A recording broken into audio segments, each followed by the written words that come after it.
This call is now being recorded. Ooh, all right. Songray. I should not So have watched that whole show. before you jump in, let's go on and tell the people what we're talking about. So, Okay. something else watched just recently, Oh My LadyLord. Oh Master, what's the other title? I think those are the two main ones.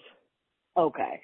And she's been talking about it on Twitter. If you follow us on Twitter, she's been tweeting about it here and there. But she called me to just lament over what occurred. So tell us about what happened.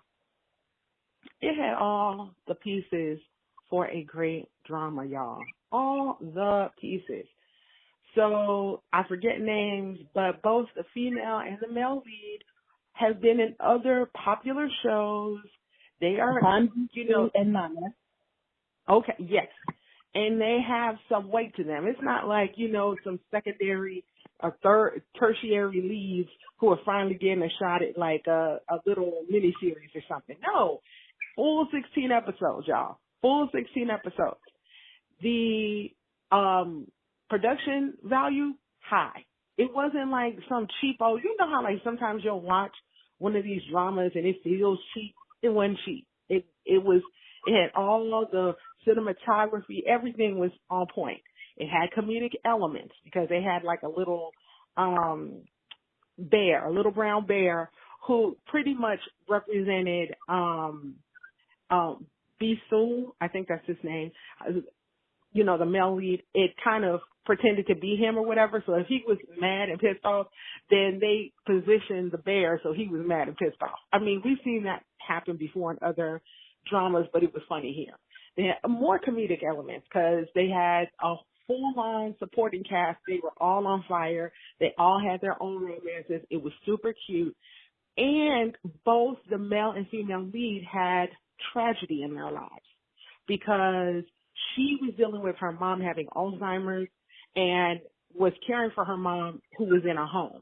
So she was, doing all of that. She'd become a celebrity, and gone into acting so that she could raise the money to buy her childhood home because she felt like that was what her mom needed and wanted. He had a bad relationship with his father, and then as time goes on, he realizes something about his mom. I'm not going to give it away just in case you actually want to watch it after we talk. And, he's dealing with stuff too. So I'm like, okay, the one place that they have that gives them peace is each other. Like their love for each other. They don't see it coming. Enemies to lovers, cohabitation drama, the classic trope. I even thought to myself, wow, he must really like this kind of drama because he was last in Because This Is My First Life, which was also a cohabitation drama. So I was like, maybe they're typecasting him. But I don't mind because I like him as an actor and I like how he gives off cold and, unbothered before he falls for the chick. I loved it. Now, go on. Further, I apologize because I misspoke. His name in the drama is Han Bi-soo. He is actor Lee Min-ki, and she's actress. Her name in the drama is Oh Joo-in, and the other one is Kang Min-hyuk, who is the drummer for CN Blue, who played Jung Yoo-jin. Girl, okay, you got all that. Yes, I agree with you. It's like I knew their names when someone said it, but I don't know what to say it myself. So anyway, they have all the elements, right? And then early in the drama, I should have realized it took a left turn where you didn't expect it, right? The classic white van hits him. And I think I may have fallen before that happened. So I saw everything up until that. Go ahead. Okay. He gets hit by the white van, the dastardly, awful white van. And then he starts seeing this guy who tells him something. The angel. Yes, right. And so right then and there I should have been like, let me walk away. But I don't roll like that because I have heart and I'm a romantic. And I'm like, this has all the pieces, and it's cute. Keep on watching. And they give us some fake outs. They give her some drama initially because she got a stalker. And then, they both have drama because they're not supposed to be living together. It's so bad and a social faux pas, whatever. They should have been kicking it as much as possible. But, then a love interest from her side, a childhood friend shows up, and so the two guys are fighting over her. So classic love triangle. I don't care because they cute together. When they're together, everything is right and everything is like toasty and warm and like hot chocolate with the perfect amount of cinnamon. I mean, it's everything. And then these damn bastard writers, F it up, y'all. Just mess it up, just over and over, little by little. They jack it up. Towards the end, the final 6 episodes completely jack it up. There are people who have said online that, like, when they got to the middle, when they got to around 10, they were like, oops, time to throw the deuces, time to go. Me? Something else? No, I wasn't smart enough. I didn't throw the deuces. I was like, I leaned in. I was like, okay, some of this is getting on my nerves. I'm going to fast forward a little bit, but I'm still going to watch the drama. I just finished it, y'all. Okay, I'm not going to tell you how it ends. All I'm going to say is, why? Why? It was so unnecessary. Why? The whole thing, why? It didn't make no damn sense. Why? Why? And I kind of really want to ask, because, like, I have no intention of returning now. Again, I watched all the way up to, I believe it was episode 8, and I got done because, life, work, stuff was happening. And as you stated, everything was seeming perfect. Like, they had their issues. They had the triangle, the mom, the dad, the mom rekindled love with the old guy from the record shop. Like, it was all very cute. I loved the architecture and the house they were in, the traditional Korean style house. Like, it was just perfect. Everything was crazy. Honestly, again, and I figured her and he were going to wind up together because he was first male lead. I don't usually tend to fall for second male lead concepts because it's just the way dramas are, and I just follow with what it is. But in my mind, that's as far as I was going, and you're correct. I should have paid attention because, you see, I forgot about the dude in the white who was, I guess, the angel showing up to tell him that he was going to die. I should have known something weirdo was going on because that's just rom-com that doesn't usually happen like that. They threw it into me kind of like as a aside, but I let it go and I kept flying with it, but I don't know. I dropped it, and now after all of the comments I've read, listening to you, I'm going back. So I'm not going to kill what I've seen. Okay, so having had you say that, let me say first and foremost, he doesn't die. Okay? Okay. He doesn't die. And let me speak to the house, because that house was so fire. I wish they had that architecture in America, because it was like you came in from the outer door, and it was just like a whole nice little, not yard, but just area in the front, thank you, courtyard. And and then they had the traditional table they always like to have that they sit on and cut fruit on and work on and play on and everything. They had that in the middle. It was just like really like everything. It was really like homey, really domesticated, everything. So now I'm going to start spoiling the hell out of it. So if anyone is listening and they're like, I don't want to know, you need to walk away right now, because I'm going to spoil the hell out of it. Okay. Well, before I let you spoil, the writer, his name is Jo Jin-kyuk. He has written Hello Francesca 2005, Soulmate 2006, Fated to Love You 2014, Love is Annoying But I Hate Being Lonely 2020, and Oh Master 2021. Doesn't have too many under his belt. I've seen Fated to Love You. That's the only other one I can name. And Fated to Love You, I love, let me see, his name is... Oh, yeah, I know who you're talking about. He's from Jang Hyuk. Yes, Mm-hmm. yes, he is. Yes. And Swagger and everything. Choi Jin Hyuk is in there as well. So yeah, the two of them I think are gorgeous, and yes. So I've seen Fated to Love You, but I don't know. I wasn't anticipating what I've been hearing from that drama. Go ahead. Right. Let's read. So then, okay. So I'm going to spoil right now. He does not die. He just disappears. Oh, She's straight up in bed with him. 1 second he's there. Next thing you know, her hand was on his chest, and then her hand is touching air. He straight up disappeared, girl. Now, maybe I read it wrong. Maybe I saw something that was, because see, here's the thing. What had happened was, he started getting all antsy when he realized, like, you find out that the angel was his father. Okay, so let me go back and explain this. So that other man ain't his daddy for real. Not his daddy. So what happened was, go ahead. Right. We all had a feeling because his daddy was just extra shady in weird ways.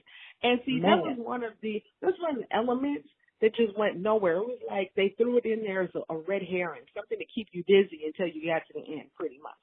So just like she had a stalker, like early on, the girl who was her stylist ends up tying her up and throwing her in a closet. It was like out of nowhere, like, is this leading somewhere? Is she coming back? What's this?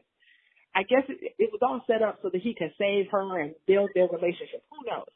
But his daddy had always been cold to him. And you find out that when he was 18, he went home and found his daddy in bed with another woman, which is so trifling on multiple levels. Forget the cheateration. Dude, you going to do it in your family's home with your wife and your son there? Like, what kind of messy is that, sir? So anyway, young Baisu, I'm saying his name incorrectly, finds his daddy. His daddy basically like gaslights him and mentally messes him up and tells him, don't tell your mama because she couldn't handle it. Just basically like messes a young kid up. And after that, that's why he moves out of the house, because the father, like when the mother is in the room, the father is all loving.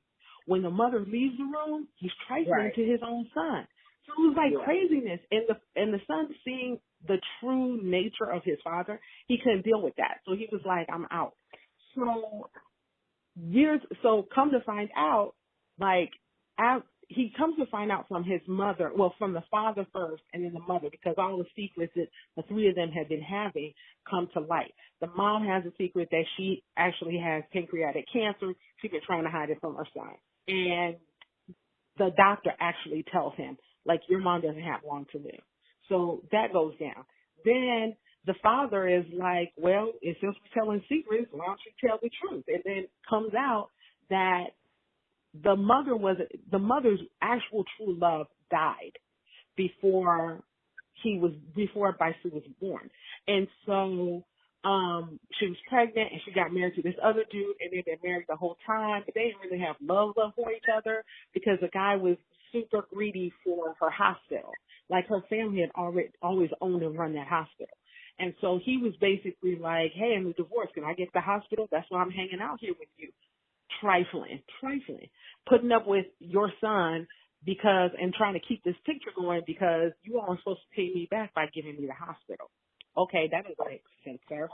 But so then he realizes towards the end of the show, when he talks to the angel, that that's his father. And the father kept him alive for those 49 days or whatever, so that the mother would have him by her side until she passed. Because he was supposed to die. He was supposed to die when the wedding van killed him. Right. So he was on borrowed time.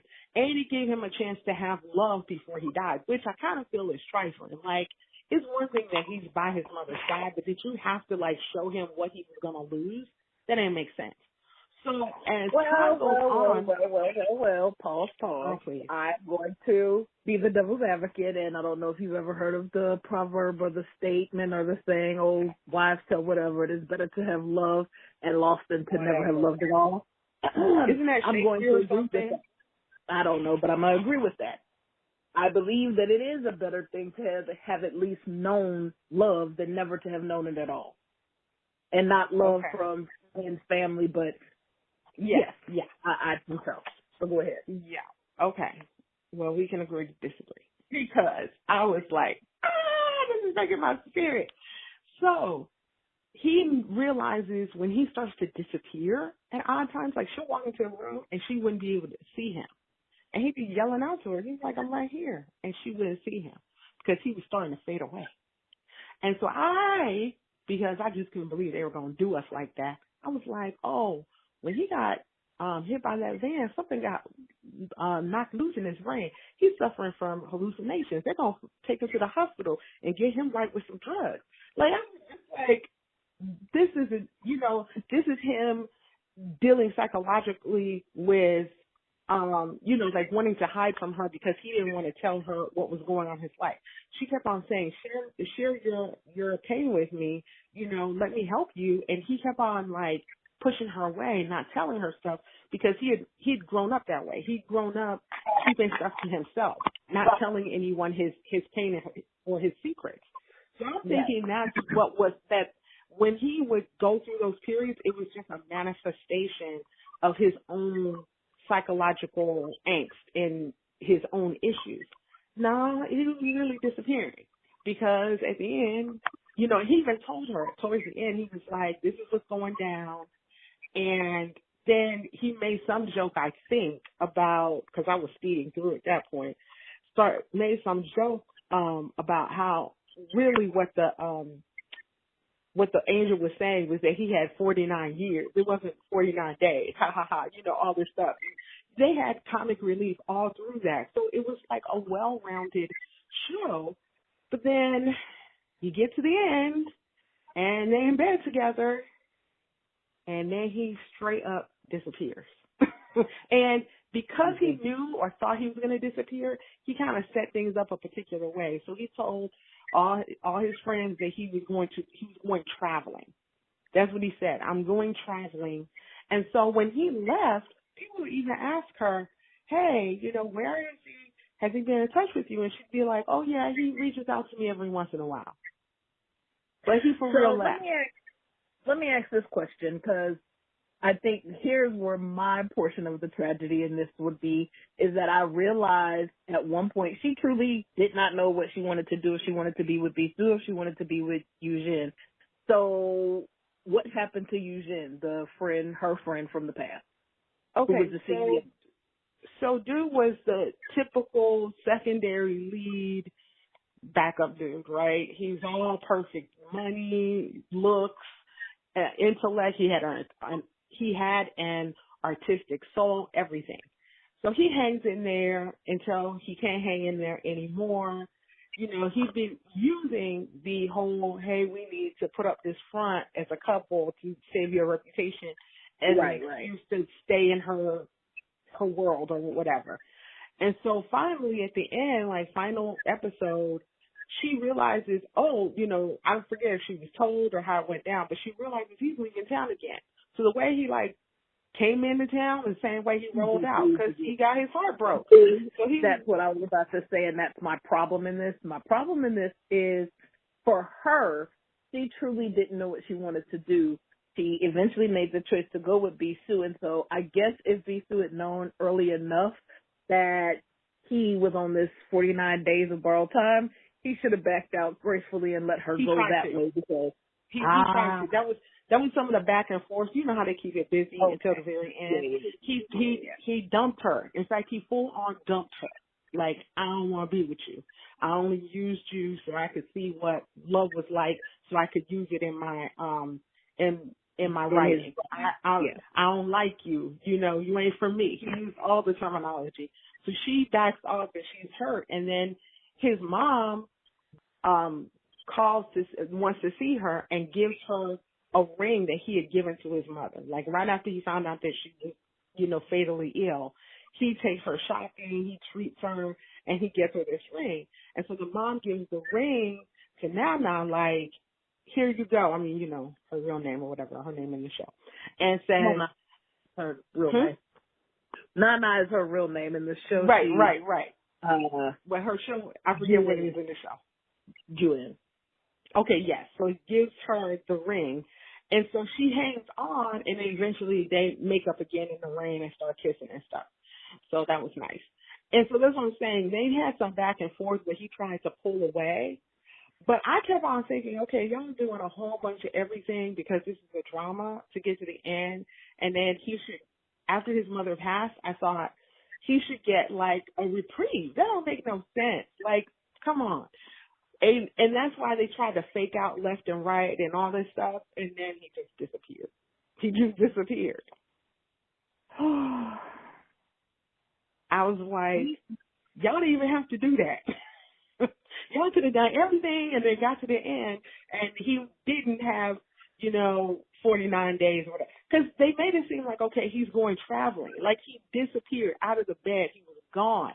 And so I even watched it like, did he really go traveling? And he gonna be back? I just couldn't. I was slow. I couldn't believe it. I was like, huh?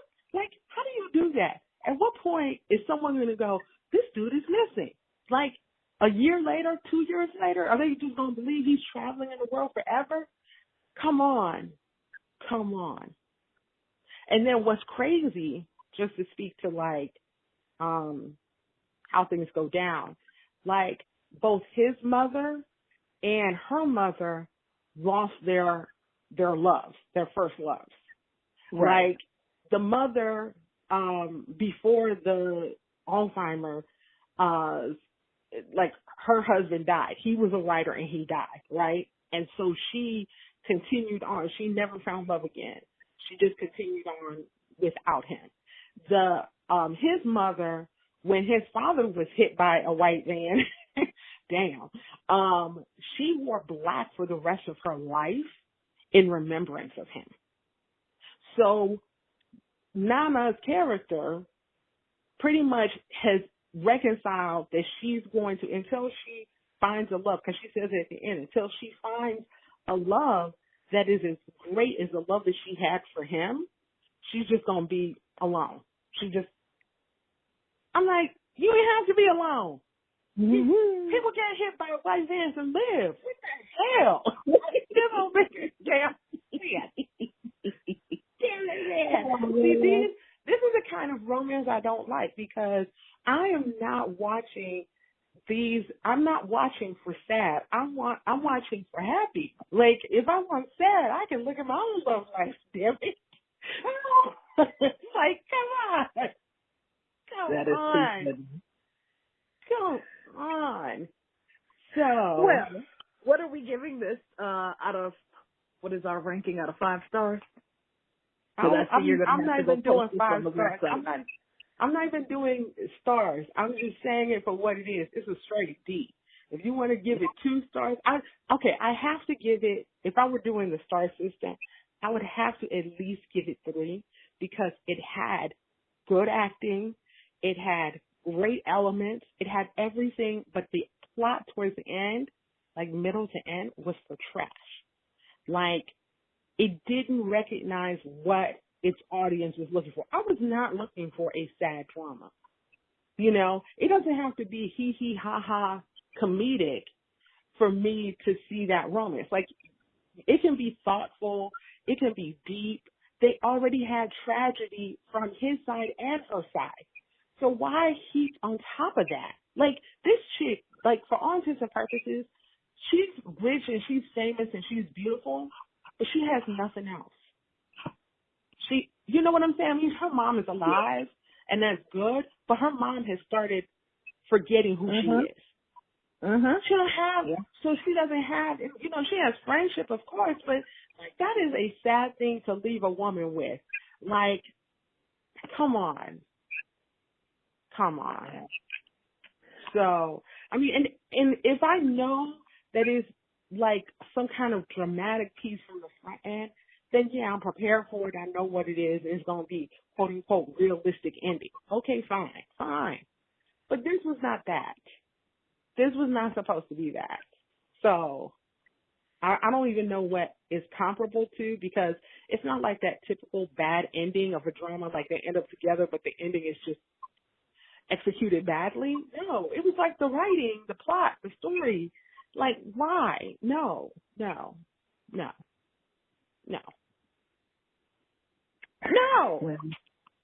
Well, Anyway, like I said, you just gonna have to go ahead and put that over on the website on our list. So yeah, I hate it.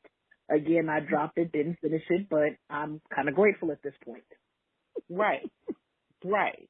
Because I don't know. This is a cautionary tale. We're warning you all. Okay, we're signaling the alarm.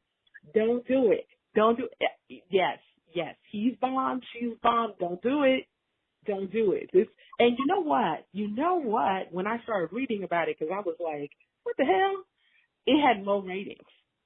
It had really bad ratings. I'm telling you, I've read enough because I watched it as it came out, so I was watching weekly as the episodes were posting on there's a way you're supposed to say it, but I don't know how, so it's IQIYI for me.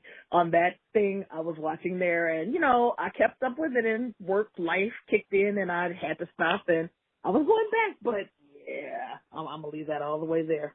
I'm done. Well, oh, yes, go on. The other thing, because this is a BGS phone call, if you didn't know, a BGS phone call, I had called something else because I wanted to ask her, had she started watching So Not Worth It? Now, we're not going to go into it. We're not going to even talk too hard about it. I just wanted to ask her, had she started watching? And I sent her a couple of texts like, girl, this show has this, that, and the third. This show is doing this. I've only seen 1.5 episodes so far. So all the episodes have dropped. So you can watch it, binge it, but it just came out today on Netflix. You don't have Netflix. Okay. Where's it doing that?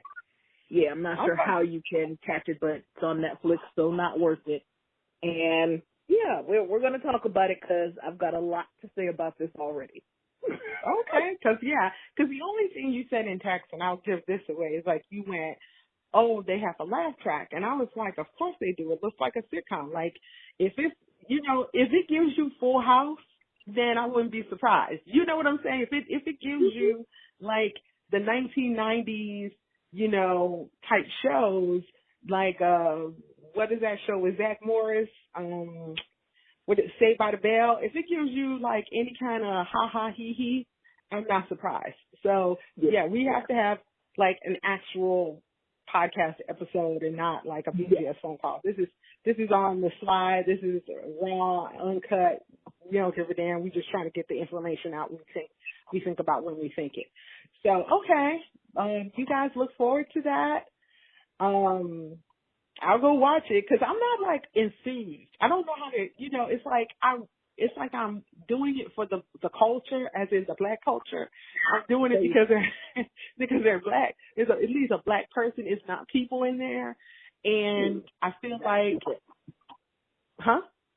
You have two. You got two of them.